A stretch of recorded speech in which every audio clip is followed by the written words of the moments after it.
Hello. എന്താടി? നീ എന്ത് ചെയ്യാ? ഞാൻ ഉറങ്ങായിരുന്നു. നിന്റെ സൗണ്ട് ഇട്ടിട്ട് അങ്ങനെ തോന്നുന്നില്ലല്ലോ. നീ സി.ഐ.ഡി അടിക്കുന്ന വിളിച്ച കാര്യം പറ. അതെ, ഞാൻ ഒരു കാര്യം ചോദിക്കാൻ വിളിച്ചതാ. എന്ത്? ഞാൻ ഒരു ദിവസം മരിച്ചുപോയാൽ നീ എന്ത് ചെയ്യും?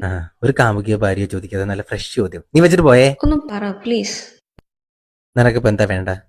നല്ല സിനിമാറ്റിക് ആയിട്ട് സാഹിത്യമായിട്ട് ഒരു സാധനം അല്ലേ? മതി മതി, പറ. അന്ന് നല്ല മഴ പെയ്യുന്നുണ്ടാവും.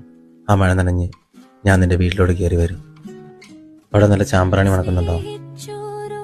ആൾക്കൂട്ടത്തിനിൽ വെള്ളം മൂടി കിടക്കുന്നതിന് ഞാൻ കാണും. നിന്റെ അടുത്തേക്ക് വന്ന് നിൽക്കും. ആർക്കും കാണാത്തൊരു ചിരി നിന്റെ മുഖത്ത് ഞാൻ കാണും. തിരയില്ല. തിരഞ്ഞ ആളുകൾ ശ്രദ്ധിക്കും. ഞാനാരാ, നിന്റെ ആരാന്നൊക്കെ ചോദിക്കും. തിരിഞ്ഞടക്കുമ്പോ നിന്റെ ഉമ്മ എന്നെ നോക്കി നിൽപ്പുണ്ടാവും. മുറുകെ പിടിച്ചിരിക്കുന്ന എന്റെ കൈ നിനക്കുള്ള മഹറായിരുന്നെന്ന പോലെ.